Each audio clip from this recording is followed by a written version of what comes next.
जादू फेरा है, जिसको देखो वही है कहता, बाबा तो बस मेरा है। ओ बाबा ये आपने कैसा जादू फेरा है, जिसको देखो वही है कहता, बाबा तो बस मेरा है। बाबा तो बस मेरा है, बाबा तो बस मेरा है, बाबा तो बस मेरा है, बाबा तो बस मेरा है। ओम शांति। बाबा की कोयल कहूँ या बाबा की बुलबुल, बाबा ने ही आपको ये आवाज का वरदान दिया शीलू दीदी को कि आपकी आवाज भी बहुत सेवा करेगी। और सचमुच आप सब भी देखते हैं कि दीदी की आवाज दीदी का ज्ञान सुनाने की विधि, इतनी सरल विधि, सुंदर तरीके से आप हमें ज्ञान की गहराई में ले जाते हैं। आदरणीय शीलू दीदी बाल्यावस्था से ही ज्ञान में है और अपनी एजुकेशन कंप्लीट करने के पश्चात पूर्ण रूप से आपने अपनी सेवाएं समर्पित रूप से दे दी। देश विदेश में केवल भ्रमण ही नहीं, लेकिन बहुत से स्थानों पर रहकर आपने सेवा दी है। मॉरिशस, साउथ अफ्रीका और जी टीवी, सोनी टीवी, जागरण, सतार पर सदा आप आते रहते हैं और यूं सब शीलू दीदी से परिचित हैं। तो शीलू दीदी का हमारे बीच स्वागत है, स्वागत है, स्वागत है। और एक बहुत सुंदर विषय लेकर के आज शीलू दीदी हमारे बीच हैं, जो बाबा हमसे चाहता है। और वो जो बाबा, ब्रह्मा बाबा के भी अंतिम बोल थे, निराकारी, निर्विकारी, निरंकारी। तो ऐसा बाप समान कैसे बने, ये स्थितियां बाप समान निराकारी, निर्विकारी, निरंकारी स्थिति कैसे बने, तो आदरणीय दीदी जी हमें बताएंगी भी। और इतना दीदी प्यार से हमें गाइड करते हैं कि आप उस पुरुषार्थ में लग ही जाएंगे, ऐसा मेरा विश्वास है। तो पुनः दीदी का स्वागत है, स्वागत है। ओम शांति। आप सभी यहाँ भट्टी करने आए हैं और आते ही आप सबको यह सुंदर विजय माला पहनाई गई और ठप्पा लगाया गया कि आप फरिश्ता स्वरूप योग तपस्या भट्टी करने आए हैं। तो फरिश्ता तो बनने का बहुत बड़ा उद्देश्य है,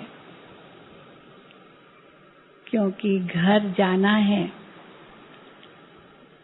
फिर देवता बनना है, पर उसके पहले फरिश्ता बनना है।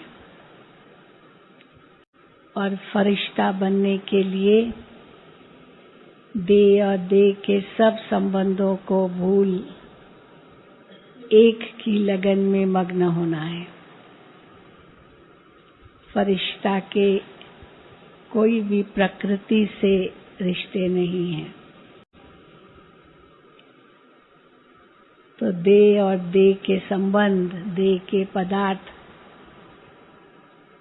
ये अगर आकर्षित करते हैं तो देवता बनने में तो दूर, लेकिन फरिश्ता बनने में भी विघ्न डालते हैं। तो इसीलिए ब्रह्मा बाबा को सदा ये बुद्धि में था, श्री कृष्ण बनना है, ये तो बहुत ही बुद्धि में था। बस ये चोला छोड़, मैं ये नया चोला धारण करूंगा यही सोचकर बाबा गदगद हो जाते थे, नशा चढ़ जाता था। लेकिन जो आंतरिक पुरुषार्थ थी वो तो बहुत ही श्रेष्ठ थी। आज भी बाबा ने मुरली में कहा, बच्चे बाबा को लिखते हैं, बाबा मैं तो जरूर स्वर्ग की महारानी बनूंगी, मैं ये करूंगी। तो बाबा के आगे बहुत सारे सुंदर वायदे लिखते हैं। तो कई बार बाबा कहते हैं तुम्हारे मुख में गुलाब जामुन, अच्छी बातें मुख से निकलती ही अच्छी बात है, लेकिन वैसा पुरुषार्थ भी तो हो। पुरुषार्थ है नहीं और कह रहे हम ये बनेंगे वो बनेंगे। तो बाबा मिसाल किसका देते हैं, जो केवल कहेंगे हम ये करेंगे वो करेंगे, पर पुरुषार्थ ऐसा है नहीं। तो बाबा किसका मिसाल देते हैं? नारद का। नारद ने क्या सोचा, विष्णु जी मुझे इतना सुंदर रूप दे दे और लक्ष्मी मुझे ही वरमाला पहनाए, पर वरमाला मुझे पहनाएगी ये सोचकर बैठ तो गया सभा में, लेकिन शक्ल कैसी चीज, बंदर जैसी। तो हम भी बड़ी बातें तो करते हैं, लेकिन फिर बाबा कहते बच्चे ऐसा पुरुषार्थ भी तो हो। आप जो कहते हो अच्छी बात है, पॉजिटिव सोचना चाहिए ना। जिस बात को हम सोचते हैं उसको आकर्षित तो करते हैं। तो अगर ये इतनी अच्छी बातें भी सोचते हैं पर पुरुषार्थ ऐसा नहीं है, तो फिर चाहे भले कितना भी आप सोचो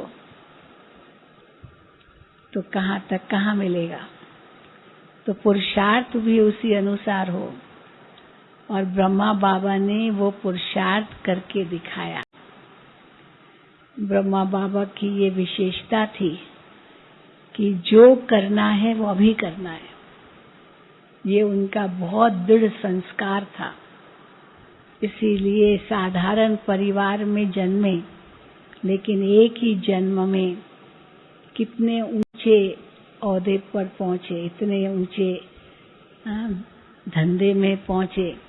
जो हीरे जवाहरातों के जेवर बाबा बनाते थे राजाओं महाराजाओं के लिए, अंग्रेजों के लिए, क्योंकि वही उस समय के सबसे बड़े थे। तो एक ही जन्म में ये कैसे कर लिया उन्होंने, जबकि उनके परिवार में कोई ऐसा नहीं था जो उनको प्रमोट करे, उनको आगे बढ़ाए, उनको धन की मदद करे। लेकिन बाबा ने अपने बलबूते पर ये सब किया। तो इसका एक ही मुख्य कारण था कि बाबा ने जो ठाना उसको क्रियान्वित करने लिए दृढ़ता अपनाई।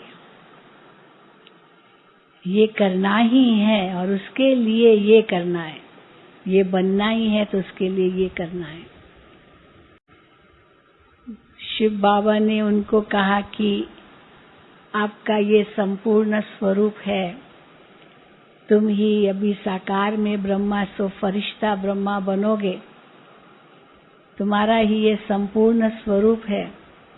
बाबा ने उस स्वरूप का साक्षात्कार करा दिया तो बस लगन लग गई, मुझे ही संपूर्ण बनना है, मुझे संपूर्ण बनना है।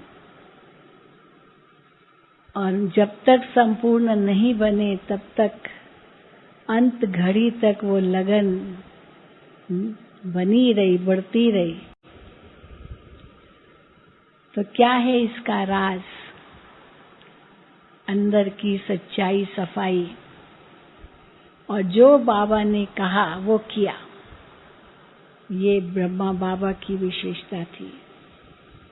हम लोग तो कई बहाने बनाते ना, करेंगे, जिसको बाबा कहते गे की भाषा बोलते हैं, करेंगे, देखेंगे, सोचेंगे, हो जाएगा, या तो गेगे या तो गागा हो जाएगा, बन जाएगा, आदि आदि।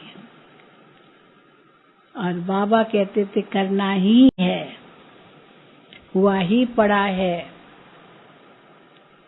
और वो स्वरूप बन जाते थे। और अंत की घड़ी भी बाबा की जैसी स्थिति थी वैसे ही बाबा के मुख से ये 3 अंतिम शब्द निकले, बच्चे सदा निराकारी, निर्विकारी और निरअहंकारी रहना, और बच्चों से छुट्टी।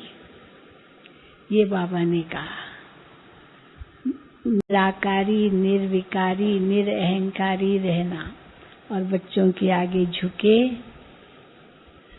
हाथ जोड़ा और फिर छुट्टी कह करके बाबा कमरे में गए। हिस्ट्री हॉल में अंतिम वो मुरली थी बाबा की, 18 जनवरी की रात की रात्रि क्लास। तो हम यही देखते हैं कि बाबा कैसे उस स्थिति तक पहुंच गए थे, क्योंकि जब भी कहते निराकारी अवस्था, तो निराकारी अवस्था बाबा की देखी। निराकारी अवस्था में 3 अवस्थाएं आती है। एक तो है देही अभिमानी स्थिति, जिसको आत्म अभिमानी स्थिति कहते हैं। वो निराकारी स्थिति का पहला कदम है, क्योंकि देही अभिमानी माना हर वचन में, हर कर्म में, हर सोच में वो देही अभिमानी स्थिति हो, व्यवहार में देही अभिमानी स्थिति हो। और देही अभिमानी स्थिति का अर्थ है कि जो देह अभिमान के जो भी स्वरूप है उनसे अनभिज्ञ हो, उनसे परे हो। और देह अभिमान की स्थिति क्या है? कई लोग क्या समझते हैं कि नहीं, हमारे अंदर देह अभिमान तो है ही नहीं। लेकिन देह अभिमान 2 रूप से पनपता है। एक है सुपीरियरिटी कॉम्प्लेक्स, वो भी देह अभिमान का रूप है, जो अभिमान अहंकार बन जाता है, देह अहंकार। और उस सुपीरियरिटी कॉम्प्लेक्स माना मेरे जैसा कोई नहीं, मैं ही सब कुछ हूँ, मेरे अंदर ही है सब कुछ, मैं ही कर सकता हूँ। तो ही शब्द आता है उसमें, और जब पर मैं ही आया माना ये देह अहंकार है। जैसे दूसरों को पूछना ही नहीं, दूसरों की कदर ही नहीं करना, दूसरों को कुछ भी नहीं समझना, मैं ही हूँ। और ये भी देखा गया जिन्होंने इस प्रकार का व्यवहार किया उनका अंत कैसे आया। बहुत इतिहास हमारे आगे साक्षी है। और दूसरी ओर भी एक देह अभिमान का स्वरूप है, और वो है एकदम हीनता की भावना। मैं कुछ भी नहीं हूँ, कुछ भी नहीं हूँ। तो अगर भावना है, ये भी देह अभिमान का ही रूप है। मैं ये नहीं कर सकता हूँ, उसको कुछ कहो ना, ये काम करो, मैं नहीं कर सकता हूँ, मेरे से नहीं होगा। तो मेरे से नहीं होगा, मैं नहीं कर सकता, मेरे अंदर वो काबिलियत नहीं है, मेरे अंदर ये शक्ति नहीं है। तो उसमें भी मैं तो आ ही जाता है ना, मेरे अंदर या मैं। तो अतिहीनता और अति अभिमान जो अहंकार का रूप ले लेता है, मैं ही और मैं कुछ भी नहीं। तो बाबा कहते हैं ये दोनों ही देह अभिमान का रूप है। लेकिन देही अभिमानी स्थिति में वो निरअहंकारिता आती है, अहंकार भी नहीं और स्वमान भी जबरदस्त। इतना स्वमान जो भगवान का भी तख्त जीत सकते हैं। जो बाबा हमें कहते हैं तुम बाप का दिल तख्त जीतते हो, तुम बाप के गदी नशीन बनते हो, बाप के वारिस बनते हो, तो इतने हद तक हम बन सकते हैं, इतना नशा। तो एक और इतना नशा और दूसरी ओर इतनी निरहंकारिता कि बच्चे मैं तो तुम्हारा मोस्ट ओबीडियंट सर्वेंट हूँ, बच्चों को सदा आगे रखता हूँ, और बच्चों को हर बात में आगे रखा तो कुछ खुद तो पीछे नहीं रहा ना, आगे रखने में खुद भी आगे ही है। तो इसीलिए बाबा के अंदर ये दोनों की कला थी, दोनों की विशेषता थी। स्वमान भी इतना, मैं कौन। रोज बच्चों को भी ये टाइटल देते हैं, बच्चे तुम कौन हो, स्वमान के टाइटल। पर जितना ही स्वमान उतना ही निर्माण। तो इसको कहेंगे एक सुंदर बैलेंस जो ब्रह्मा बाबा में था, और उस बैलेंस के आधार पर ब्रह्मा बाबा को कितनी ब्लेसिंग्स मिली। आज भी बाबा ने कहा बच्चे किसका फोटो लेंगे, शिव बाबा का तो फोटो निकलेगा नहीं है? और कई लोग होते ना अभिमान में, हाँ मेरा फोटो लो, मेरा फोटो लो, हाँ मेरा मैं आया कि नहीं आया मेरा फोटो आया कि नहीं आया। और यहाँ तक कि कहते अरे मैं तो रह गया, तो मैं भी, वो भी मैं है। और दूसरा है कि किसका फोटो लेंगे, शिव बाबा का तो फोटो आता नहीं, आत्मा का भी आता नहीं, लेकिन चलो बच्चों को खुश करने के लिए बाबा खड़े हो जाते थे। वो भी देखो, बाबा अगर न खड़े होते और कुछ फोटो हमारे पास बाबा के न होते तो आज जो पीछे आने वालों को कैसे पता चलता है कैसे थे बाबा। लेकिन ये भी उनकी निरअहंकारिता। अच्छा आओ बच्चे आओ, तो बच्चों की खुशी के खातिर करना ये एक बात है, और दूसरा अपनी खुशी के खातिर करना, अंतर है ना, बहुत अंतर है।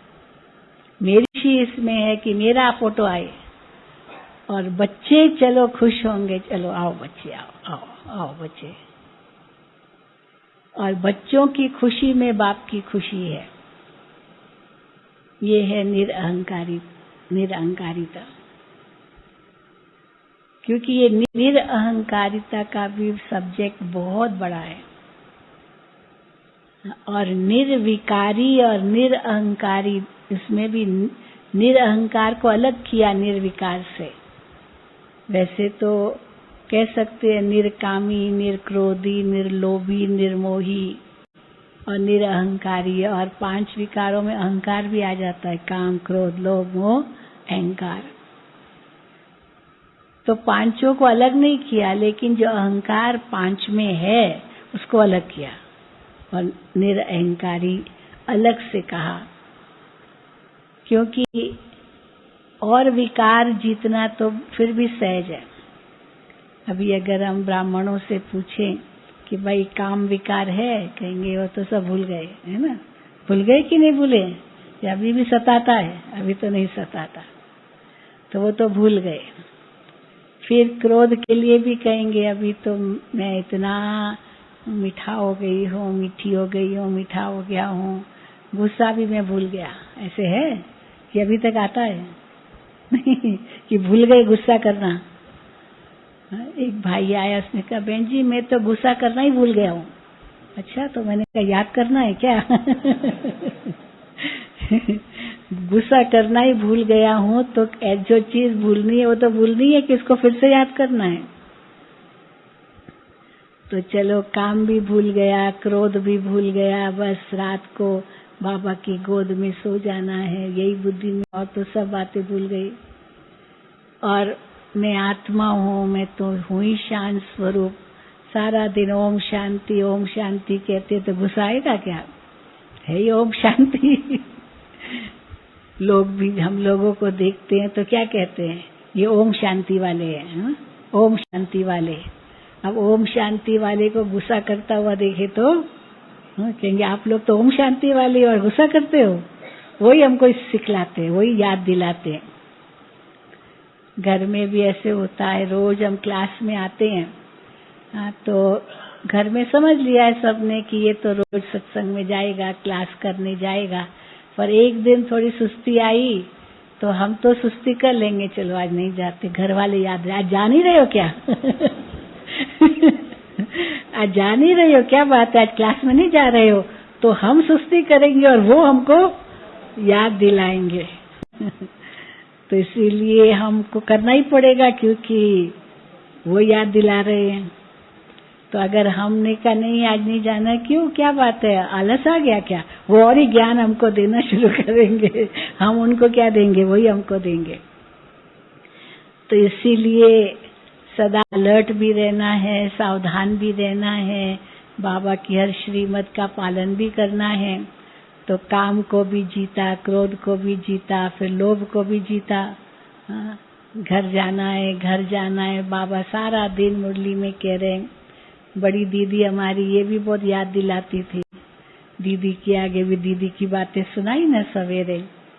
तो दीदी के पास, क्योंकि एडमिनिस्ट्रेशन दीदी के हाथ में था, दादी प्रकाशमणि और दीदी ये दोनों दो हंसों का जोड़ा, ब्रह्मा बाबा के अव्यक्त होने के बाद कैसे दिन दुगनी रात चौगनी गति से विश्वविद्यालय को बढ़ाया। क्योंकि बाबा के समय तो बहुत सिंपल था, बहुत गुप्त, कोई जानते भी नहीं थे।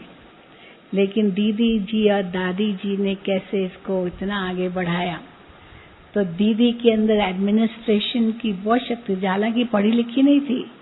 एडमिनिस्ट्रेशन क्या होता है, कोई उसमें स्कूल कॉलेज में नहीं गई, कभी भी नहीं गई, लेकिन वंडरफुल थी इनकी एडमिनिस्ट्रेशन। तो लेकिन जब अंत के दिनों में दीदी का यही था, कोई उनके पास जाता था, दीदी ऐसे हुआ, ये मतलब कुछ न कुछ प्रॉब्लम बताते थे। तो दीदी ये कहती अभी घर जाना है, अब घर जाना है, अब घर चलना है, अब छोड़ो, अब घर चलना है, अब घर चलना है। ये उनको धुन लगी हुई थी, जब भी कुछ कहो अब घर चलना है। और सचमुच दीदी की स्टेज भी ऐसे उपराम होती गई। तो दीदी का अलग स्वरूप था और दादी जी का फिर उनसे अलग स्वरूप था। दादी जी की तो इतनी ऊंची स्थिति, जो दादी के सामने कोई समस्या अंत में लेके ही नहीं जा सकते थे। अगर सोचा ये भी ये दादी को बताएंगे, कुछ बात लेंगे, और दादी की स्थिति इतनी ऊंची, और फिर लगता था अरे ये बात जो हम लेकर आ रहे हैं दादी को बताइए, तो इतनी छोटी बात है, इतनी दादी की ऊंची स्थिति और इतनी छोटी बात उनको कहे। ऐसे लगता है ना, किसी बड़े आदमी को आप छोटी छोटी बात कहोगे क्या? प्रेसिडेंट से मिलो, प्रधानमंत्री से मिलो, उसको कहो मेरे घर का नलका बह रहा है, थोड़ा ठीक करा दो। ये समस्या आप किसको सुनाएंगे? प्रधानमंत्री और राष्ट्रपति को? वो तो भाई तुम्हारा प्लम्बर को बोल दो, तो राष्ट्रपति को तो ये बात नहीं सुनाएंगे ना। उनके आगे क्या बोलना है, कितनी तैयारी करके जाएंगे, क्या उनके सामने बोलना है। तो दादी जी की इतनी ऊंची, जो भी प्रॉब्लम हमें बड़ी लगती थी, पर दादी के सामने गए तो जैसे कि वो है ही नहीं, बस दादी को देखते रहे, दादी से दृष्टि लेते रहे। तो बाबा की भी स्थिति अंत में ऐसे ही थी, बिल्कुल। एडमिनिस्ट्रेशन से तो बाबा न्यारे होते ही गए, नहीं तो बाबा पहले हर चीज में इंटरेस्ट लेते थे। खाना क्या पकना, उसमें भी इंटरेस्ट लेते थे। क्या भोजन बनना है, कौन आए, फलाना आया, मिलने क्यों नहीं आया, मानो ये सब होता है ना। परिवार है तो सब बातों में ध्यान जाता है, लेकिन धीरे धीरे कैसे उपराम होते गए बाबा। मम्मा भी ऐसे ही थी। अब हम दादी जानकी जी को देखते हैं, दादी जानकी से के पास जाओ, बस ज्ञान के सिवा और कुछ है ही नहीं है कुछ और बात, कुछ भी नहीं है। अगर दादी को समझो कोई देता भी है ना, माना दादी तो वैसे भी कहेगी रखो, पर कुछ भी दादी को देते तो बस दादी ऐसे हाथ रखेगी, दाता है ना। हमने ये राजाओं का देखा, हम नेपाल में थे 1 साल, तो राजा उस समय जो था उनसे मिलने जाते थे, तो हम उनको गिफ्ट देते थे ना, पर कभी ऐसे हाथ से गिफ्ट ली नहीं, बस हाथ रख देना, हाथ ही रखते थे उसके ऊपर, और वो उनके जो एडीसी और जो असिस्टेंट वो नीचे से ही ऐसे ले जाते, वो ऊपर से हाथ रखते थे, क्योंकि राजा माना दाता, ऐसे करके लेगा थोड़ी, उसको तो ऐसे करके देना है, तो बस ऐसे हाथ रखा और दूसरा लेके गया। यह तो बाबा की भी यही विशेषता थी, दादियों की भी यही विशेषता हम देखते हैं। बस दादी का सदा ही हाथ ऐसे, टोली लेगी, टोली देगी, बस टोली देगी, देना, लेने का तो प्रश्न ही नहीं। इतना बड़ा दिल। तो ब्रह्मा बाबा की भी अंत में यही स्थिति थी।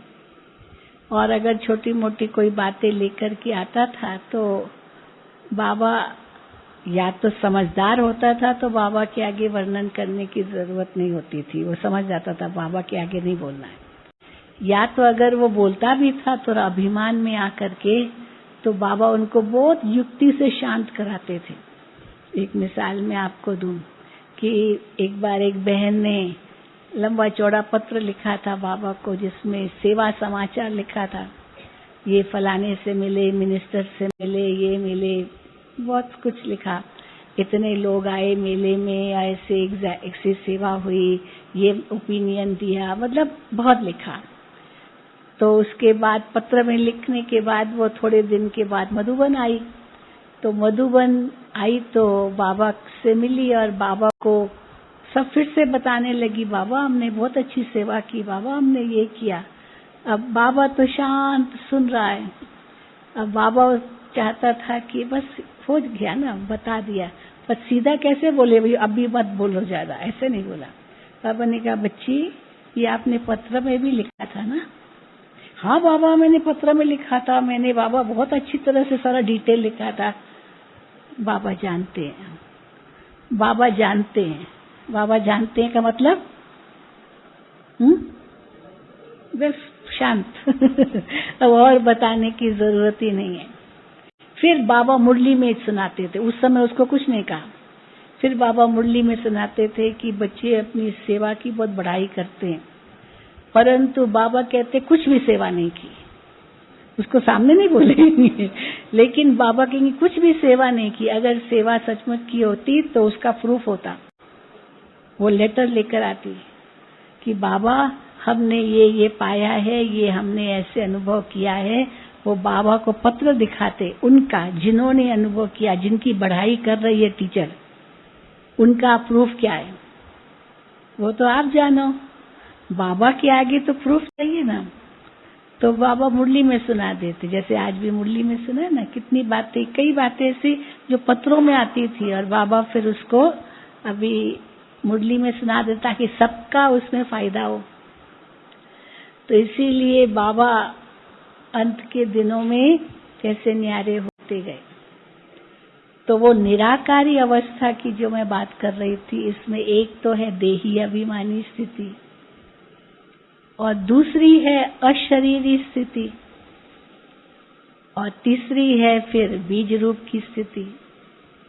तो देही अभिमानी स्थिति तो व्यवहार में है, वो व्यवहार में है। और देही अभिमानी स्थिति अगर है तो ये हमारी बुद्धि में जरूर रहेगा कि किसी को भी दुख नहीं देना है। बाबा ने कभी किसी को दुख नहीं दिया, कभी ऐसे कोई शब्द कड़वे नहीं बोले जो किसी को दुख पहुंचा हो बाबा की वाणी से। भले बाबा जनरल में कह देंगे बच्चे लोग अब ऐसे सब पत्थर बुद्धि हैं, ये है वो है, लेकिन एक जनरल बात, किसी व्यक्तिगत के लिए तो नहीं ना। और किसी के लिए भी समझो है भी तो भी बाबा मुरली में कहेंगे, डायरेक्ट उनको नहीं कहेंगे। क्योंकि वो आत्मा इतनी कमजोर हो मान लो और उसको डायरेक्ट कह दो तो क्या होगा? उसको अपमान तो लगेगा, क्योंकि उसको अपना अभिमान है। जिसको अभिमान होता है उसको अपमान तो लगता ही है ना। तो इसीलिए, और अगर उसको कह दिया और वो बच्चे को अपमान लगे तो बाबा का बनने की बजाय और ही माया का फिर न बन जाए। जैसे कपड़ा बहुत मैला हो, अब मैले को साफ करना है, लेकिन जोर से सटका लगाओ, आखिर क्या होगा? फट जाएगा ना। वो मैल तो क्या, वो तो चलो जाएगी, हो सकता जाए भी, लेकिन फट जाएगा तो फायदा क्या? तो उस आत्मा की क्या स्थिति हो जाएगी, तो वो बाबा तो नहीं चाहेंगे ना। इसलिए क्या शुरू शुरू में जब बाबा कहते हैं ना, कचेरी कराती थी मम्मा, तो कचेरी जब कराती थी तो उसमें बाबा नहीं जाते थे। कई पूछते बाबा क्यों नहीं जाते थे कचेरी में, बाबा मम्मा को ही भेजते थे। तो बाबा ने एक बार इसका राज बताया कि इसमें शिव बाबा है और कचेरी का मतलब समझो किसने भूल। तो पहले मम्मा पूछती थी किसने अगर भूल की है खुद बताओ, मैंने ये भूल की। तो फिर उसके बाद दूसरा समझो अगर खुद नहीं बताया तो किसी और को उस विषय में पता हो तो वो बताए कि इसने ये भूल की है। फिर तीसरी बात, अगर किसी ने किसी को भूल करते हुए देखी हो वो बताए। एक खुद की भूल और जिसके साथ हुआ चाहे वो बताए, और अगर दोनों का नहीं है, दोनों नहीं बता रहे, तो तीसरा किसने देखा वो बताए। ये कचेरी होती थी, इसको बाबा कचेरी कहते थे। तो अभी कोई अगर मान लो किसी को पता है कि मैंने ये भूल की है और खुद नहीं बताएगी तो दूसरा बता देगा इसलिए खुद ही बता देती थी। और अगर खुद नहीं बताई और जिसके साथ हुआ वो बता देंगे। तो इसीलिए हर एक अपना अपना स्पष्टीकरण अपने ढंग से करता था, लेकिन कई तो छिपाते भी थे। तो समझो अगर बाबा वहां पहुंच जाए और बाबा बच्चों से पूछे और कोई उस समय झूठ बोल दे, मान लो कितना बड़ा पाप, भगवान के आगे झूठ बोल दिया, तो बाबा जाते ही नहीं थे। बच्चों के कल्याणार्थ कि इनका 100 गुना पाप न हो जाए, कहीं ये बच्चा छिपाए तो छिपाए नहीं। चलो मम्मा के आगे छिपाया तो इतनी सजा नहीं है, पर बाबा के आगे छिपाया तो बहुत बड़ी सजा हो जाए। इसलिए बाबा जाते नहीं थे। बच्चों का कल्याणार्थ, ये भी इसमें ही कल्याण नहीं कि बाबा को टाइम नहीं है इसलिए नहीं आए, ऐसी बात नहीं है, पर इसमें बच्चों का कल्याण देख करके बाबा नहीं जाते थे। इसीलिए बाबा हमेशा बहनों को आगे रखते थे, मम्मा को आगे रखा, फिर दीदी को आगे रखा, फिर दादी दीदी, फिर दादी जी थे। तो अभी तो देखो बहुत है, हर एक जोन है, ये बहुत कुछ है। हेडक्वार्टर्स में तो तब आता है जब जोन में उसका नहीं निराकरण हो या कुछ हो, क्योंकि बहुत विस्तार हो गया है। उस समय तो छोटा सा परिवार था। तो ब्रह्मा बाबा केवल उस एडमिनिस्ट्रेशन में ही नहीं थे, लेकिन अपनी अवस्था को बनाने के लिए भी बाबा इतना पुरुषार्थ करते थे। हम लोग तो कई बार बहाने देंगे ना, मैं इतना बिजी हो गया जो मैं आज योग ही नहीं किया, मैं इतना बिजी हो गया, इतना थक गया जो अमृत वेले उठा नहीं, मतलब बहाने दे सकते हैं।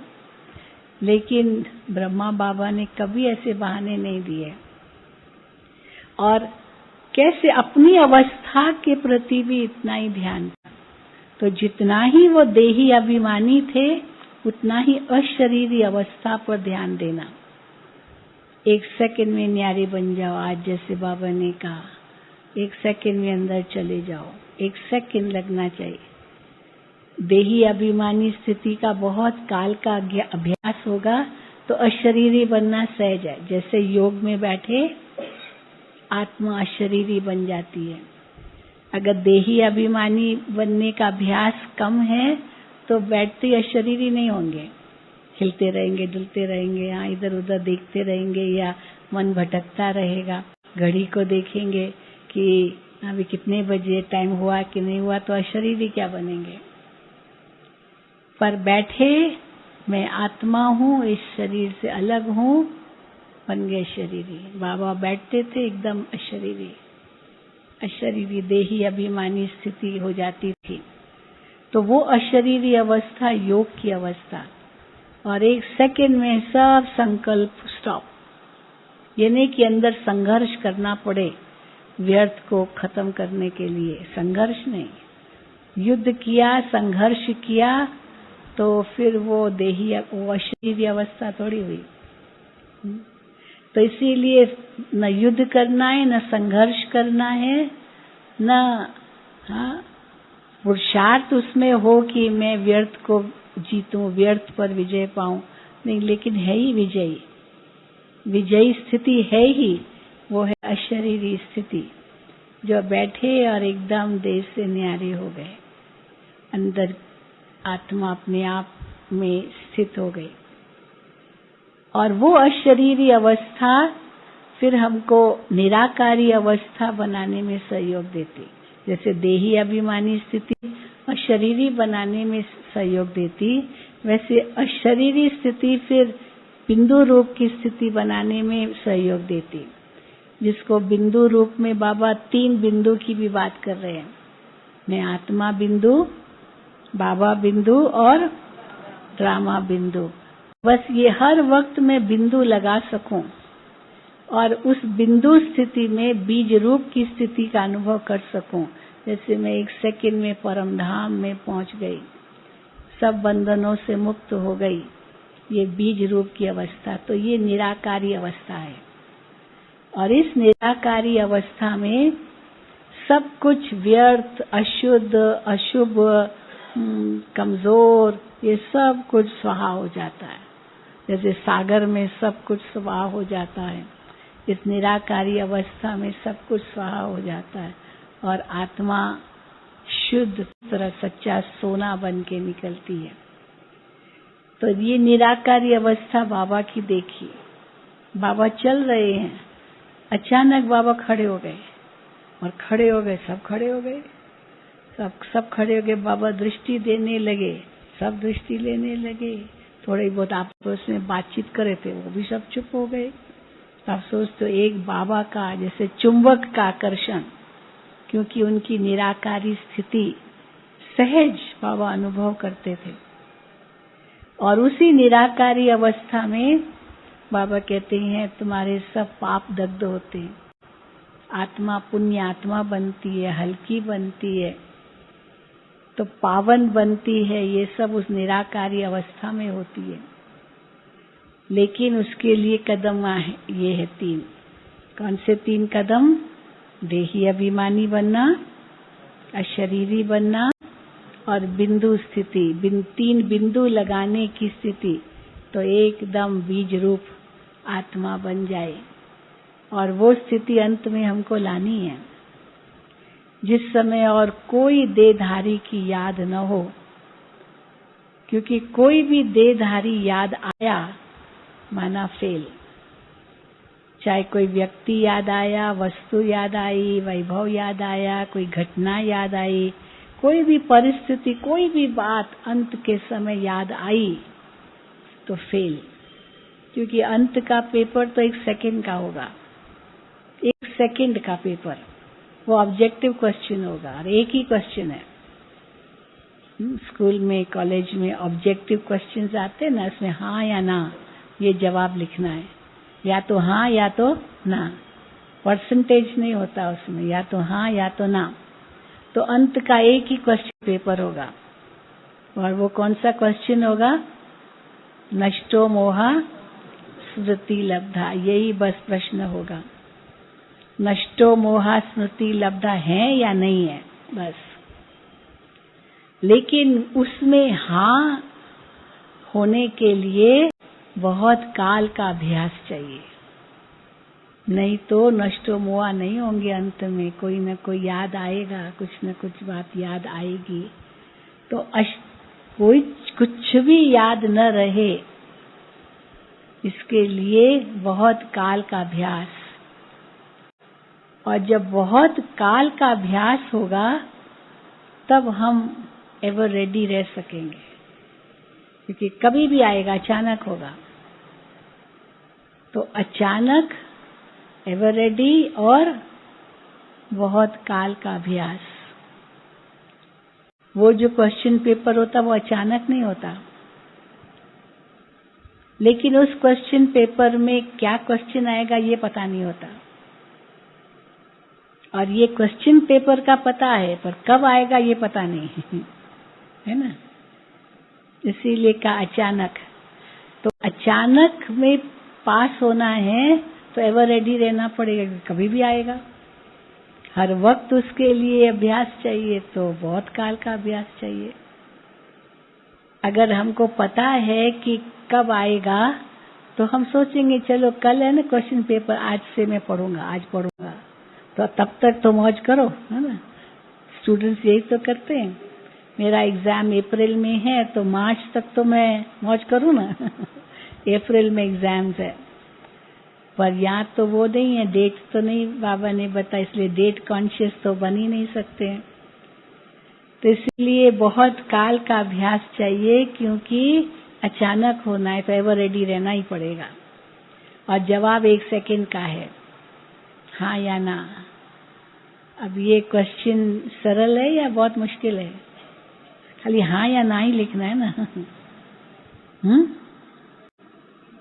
हाँ, तो इसीलिए बाबा हम बच्चों को कहते हैं कि जैसे ब्रह्मा बाबा ने पुरुषार्थ किया, सदा उपराम भी रहे।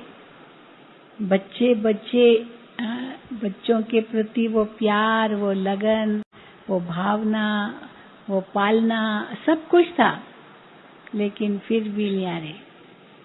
जैसे बाबा कहते हैं ना, कल भी बाबा ने कहा, अधिकार तो बहुत चाहते हैं, अधिकार है बाबा से, मेरा जन्म सिद्ध अधिकार है, लेकिन अधिकार के लिए त्याग, जिम्मेदारी, बिना जिम्मेदारी कैसे ही अधिकार चाहिए? अभी ना सरकारी नौकर क्या करते हैं, गवर्नमेंट सर्वेंट अधिकार बहुत मांगते हैं, हमारी तनख्वाह बढ़ाओ, हमारा ये करो, वो करो, सब बढ़ाते भी हैं, पर काम तो करो। हाँ, काम करना नहीं, और अधिकार बहुत रखते हैं, जिम्मेदारी नहीं लेते। परंतु बाबा कहते हैं अधिकार के साथ जिम्मेदारी, जिम्मेदारी माना उतना ही अपना जो पन है उसका त्याग, तब कहेंगे जिम्मेदारी। जैसे माँ एक जिम्मेदार व्यक्ति है अपने बच्चों के प्रति, अपना खुद भूखी रहेगी, बच्चों को देगी, जिम्मेदारी है ना। कुछ भी अगर है बात तो खुद पर उठाएगी, बच्चों पर थोड़ी ला देगी। तो उसमें त्याग भी है और प्यार भी है। तो बाबा भी हम बच्चों को कहते हैं कि अधिकार लेना है तो उसके लिए इतना ही त्याग चाहिए, और वो त्याग तब होगा जब इतना प्यार बाबा से है कि बाबा जो कहे वो मुझे करना है, बस। जैसे ब्रह्मा बाबा को था, और जो ब्रह्मा बाबा का ये संस्कार था, वो अव्यक्त होने के बाद भी ये संस्कार प्रकट होता था। आप लोगों ने नोट किया होगा, कई ऐसी अव्यक्त मुरलियां हैं जिसमें शिव बाबा ब्रह्मा बाबा का डायलॉग है। शिव बाबा बोले, ब्रह्मा बाबा बोले, शिव बाबा ब्रह्मा बाबा से बात करें, ब्रह्मा बाबा शिव बाबा से बात कर रहे हैं। अब दोनों कंबाइंड है, बाबा संपूर्ण बने, ब्रह्मा बाबा दोनों कंबाइंड हो गए। तो दोनों कंबाइंड है तो आपस में बात भी कर सकते हैं ना, कि नहीं कर सकते हैं? दोनों मिलके एक साथ भी बच्चों से बात कर सकते हैं, और आपस में भी कंबाइंड है, कर सकते हैं, सदा ही साथ है।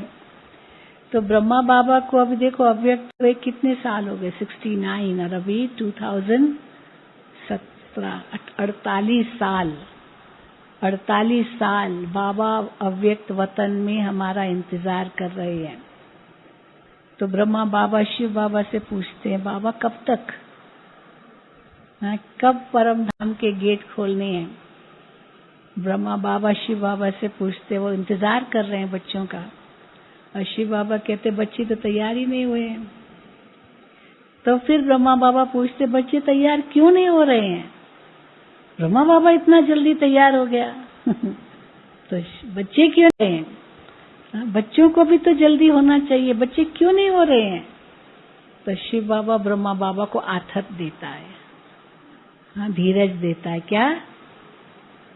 बच्चे, ड्रामा अनुसार सब कुछ एक्यूरेट है, ड्रामा अनुसार सब कुछ एक्यूरेट है, सब कुछ सही है, क्योंकि जैसे कल्प पहले हुआ था वैसे ही हो रहा है, इसलिए क्यों ये प्रश्न ही नहीं है।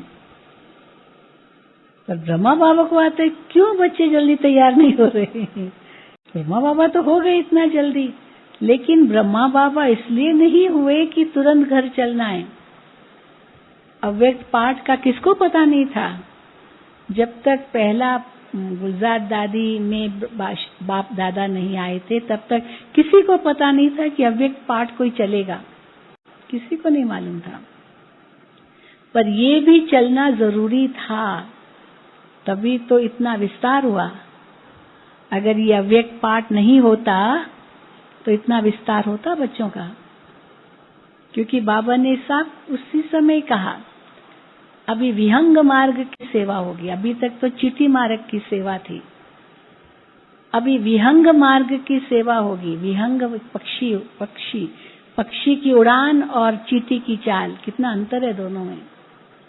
तो जैसे बाबा अव्यक्त हुए, सेवा तो इतनी वृद्धि को पाई दीदी दादी की अध्यक्षता में, जिसको बाबा ने पहली मुरली में कहा, अभी शिव और ब्रह्मा बाप और शिव बाप, सूर्य और चंद्रमा, माता पिता, ये गुप्त हो जाएंगे और शक्तियां विश्व के मैदान में प्रकट होंगी।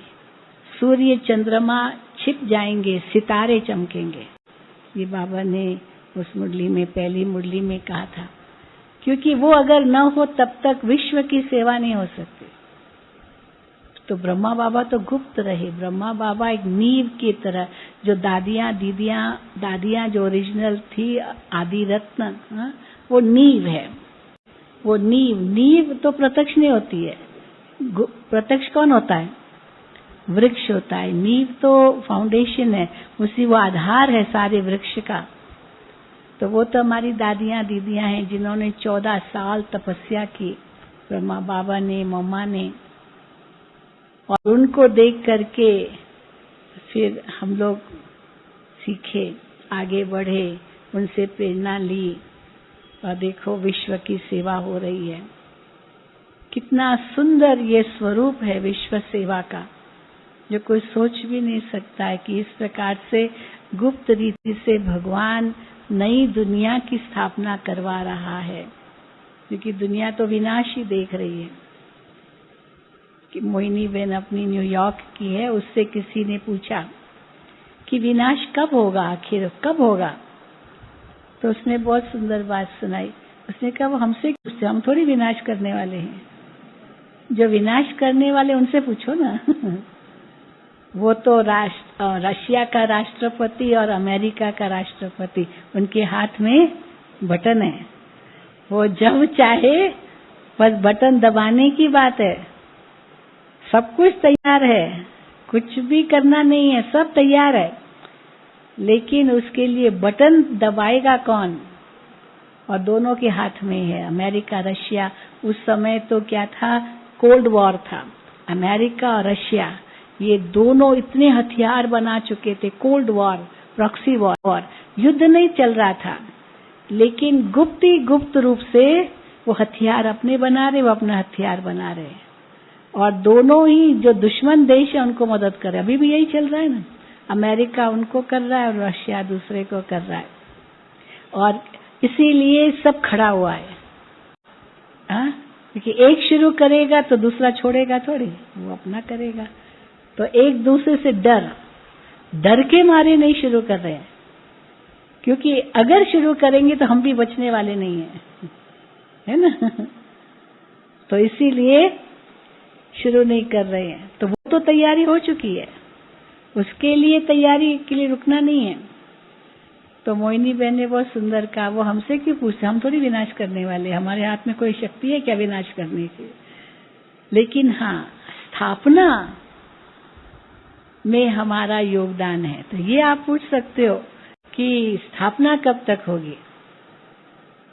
और उसके लिए भी फिर मुझे याद है, एक मुरली चली थी, अब एक बाप दादा ओम शांतिवन में बाबा ने मुरली चला के पूछा कि डेट बताओ कब संपूर्ण बनना है, डेट बताओ।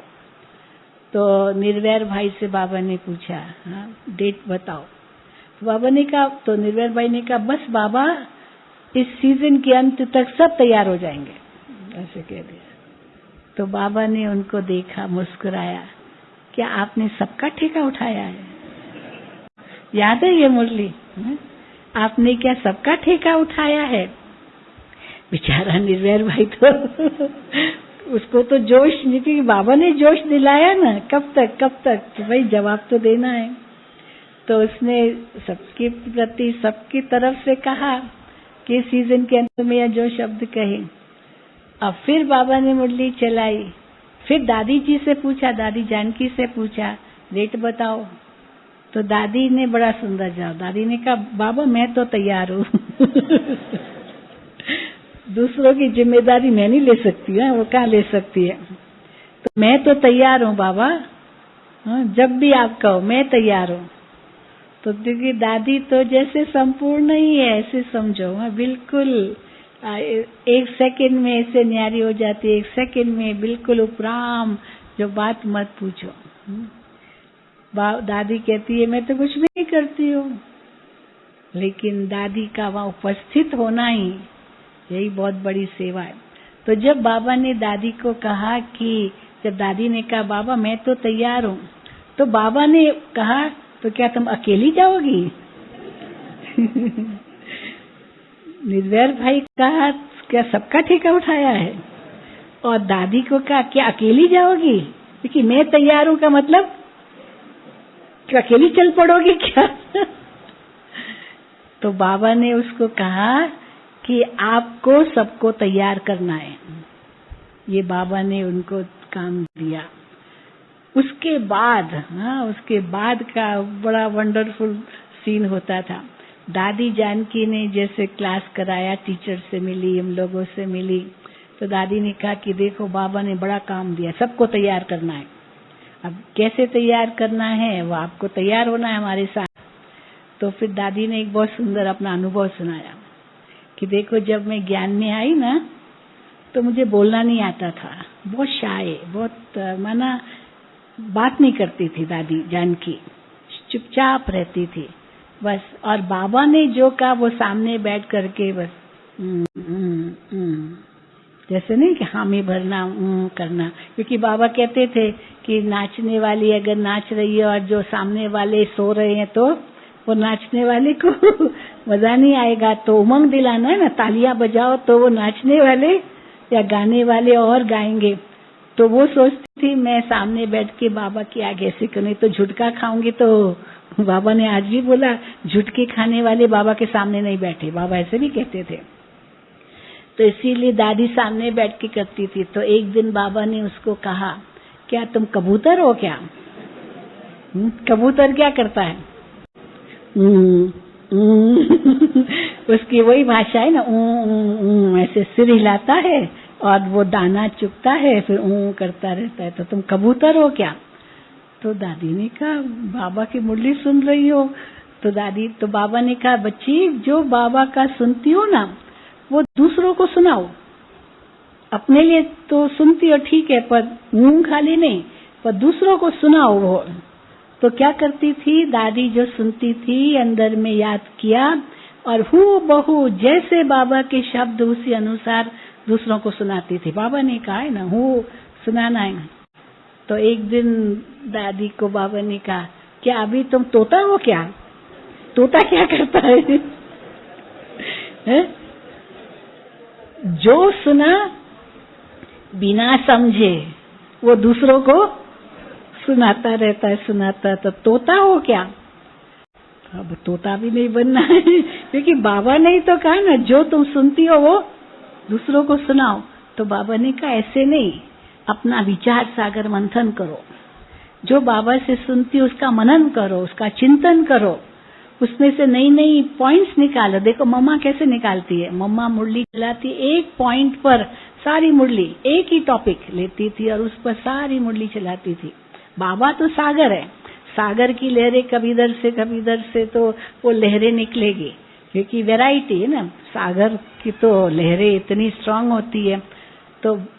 तो मम्मा देखो एक टॉपिक बाबा की लेती है और उस पर सारी मुरली चलाती है। तो तुम भी विचार सागर मंथन करो और फिर दूसरों को सुनाओ बस। तो दादी ने कहा मुझे नशा चढ़ गया, और उसके बाद तो फिर देश विदेश की सेवा करती थी और दादी खूब लेक्चर्स देती थी, खूब करती थी। तो फिर दादी ने अपना अनुभव सुनाया कि कैसे जब बाबा ने मुझे विदेश भेजा तो मैं तो ऐसे समझती थी कि एक तरफ ब्रह्मा बाबा, एक तरफ शिव बाबा, ये दोनों मेरे कंधे पर बैठे हैं और मैं उड़ रही हूँ। जैसे हनुमान ने क्या किया, राम और लक्ष्मण को अपने कंधे पर बिठा करके सारा वो उड़ता गया। तो ऐसे मैं अनुभव कर रही थी कि दुनिया का किया अपने सेवा केंद्र विश्व भर में खोले। और फिर क्या मैं बन गई, तो दादी ने कहा मैं तो वो कठपुतली बन गई, पपेट। कठपुतली क्या होती, कठपुतली खुद उसको अपनी ताकत नहीं है, वो जो उसको चलाता है ना, वो रस्सियां खींचता है बस, और वो हाथ पैर ऐसे चलाती है कठपुतली। तो पहले थी मैं पिजिन, इंग्लिश शब्द है पिजिन माना कबूतर, फिर बनी मैं पैरेट माना तोता, फिर बनी मैं पपेट, बस बाबा का पपेट। और पपेट बनकर के यहाँ बाबा उड़ा रहे, वहाँ उड़ा रहे, वहाँ उड़ा रहे हैं। एक बार तो दादी ने एक दिन में 4 बार हवाई जहाज उतरी और चढ़ी है। 4 बार माना 2 फ्लाइट्स या 3 फ्लाइट, 6 बार। एक में गई, फिर उसी जगह उतरी, फिर 1 घंटे के बाद दूसरी फ्लाइट, फिर कहाँ गई, फिर तीसरी फ्लाइट। माना इतना दादी टूर करते थे। तो जैसे बाबा ने उनको कठपुतली बना के उड़ाया, नचाया। अभी जब बाबा कहते बच्चे तुम बच्ची अकेली जाओगी क्या, सबको ले जाना है, तो अभी मैं पायलट बन जाऊंगी। पायलट बन करके, पायलट क्या करता है, वो सबको उड़ाता है ना। वो बैठेगा पायलट की सीट पर और हवाई जहाज चलाता है और सबको उड़ाता है। तो पहले पिजिन, फिर पैरेट, फिर पपेट और फिर पायलट, सब से। इतना हम लोग हंसे, मतलब दादी उस समय ऐसे हंसाती थी। तो देखो दादी, अभी तो दादी जब आती है ना यही कहती है, पता नहीं क्यों बाबा ने मुझे शरीर में रखा है, क्यों रखा है। फिर ये फोटो देखती है आदि रत्नों का, आप सब चले गए, मुझे क्यों बाबा ने यहाँ रखा है। तो फिर कहती मैं बाबा से पूछती हूँ, बाबा मुझे क्यों रखा है। तो फिर याद आता है, बाबा ने कहा मुझे ये इसलिए क्योंकि सबको ले जाना है। तो ये है बाबा की सुंदर बातें, इस यज्ञ की सुंदर बातें, ब्रह्मा बाबा की बातें, और कैसे बाबा हम बच्चों को अब यही कहते हैं, सदा तैयार रहो, कभी भी कुछ भी कहीं भी हो जाए, अंदर से उपराम रहो। तो निराकारी भी बनना है, निर्विकारी भी बनना है और निरहंकारी भी बनना है। कोई मेरे से ऐसा कर्म न हो जो मेरा पाप बन जाए बस। क्योंकि इस समय अगर कोई पाप किया तो 100 गुना सजा है, पद भी भ्रष्ट होगा, सजा भी खाएंगे। बाबा हर मुरली में हम बच्चों को सावधान कर रहे हैं। और छोड़ो तो छूटो, कुछ भी है छोड़ो तो छूटो, सब हिसाब किताब समाप्त होने का ये संगम का ये अंतिम समय है। पता नहीं कितने 63 जन्मों के क्या क्या कर्म हुए होंगे, किस किस के साथ, ये सब अभी चुकतू हो रहे। नया कर्म और मत बनाओ, न फंसो कहीं, न नया, न कुछ छोड़ो, न नया कुछ जोड़ो, बस निभाते जाओ, चुकतू करते जाओ, सबको दुआएं देते जाओ। बड़े क्या करते हैं, छोटों में कंपटीशन होती है और बड़ों में दुआएं, आगे बढ़ो। बस यही करना है, वानप्रस्थ अवस्था है, यही भट्ठी से यहाँ शक्ति भर के जाना है, ताकि हम फरिश्ता बन के निकले। देवता तो बनेंगे ही, पर पहले हमें फरिश्ता बनना है, डबल लाइट बनना है, सब बोझ को समाप्त करना है, हल्का बनना है। चलो, ओम शांति। हाँ ठीक है। ओ बाबा तुम सा बनना है, एक यही तमन्ना है। ओ बाबा तुम सा बनना है, एक यही तमन्ना है। व्यक्त से अव्यक्त हो, व्यक्त से अव्यक्त हो, मीठे वतन में चलना है। ओ बाबा तुम सा बनना है, एक यही तमन्ना है, एक यही तमन्ना है। बहुत बहुत धन्यवाद आदरणीय दीदी जी का। अब तो ये धुन लग गई ना आज से। कितना सहज करके बता दिया कैसे हमारे बड़ों ने पुरुषार्थ किया है। हमें भी दुआएं देना है, उपराम होना है, तैयार होना है, वापस घर जाना है। तो बहुत सुंदर दीदी का बहुत बहुत शुक्रिया।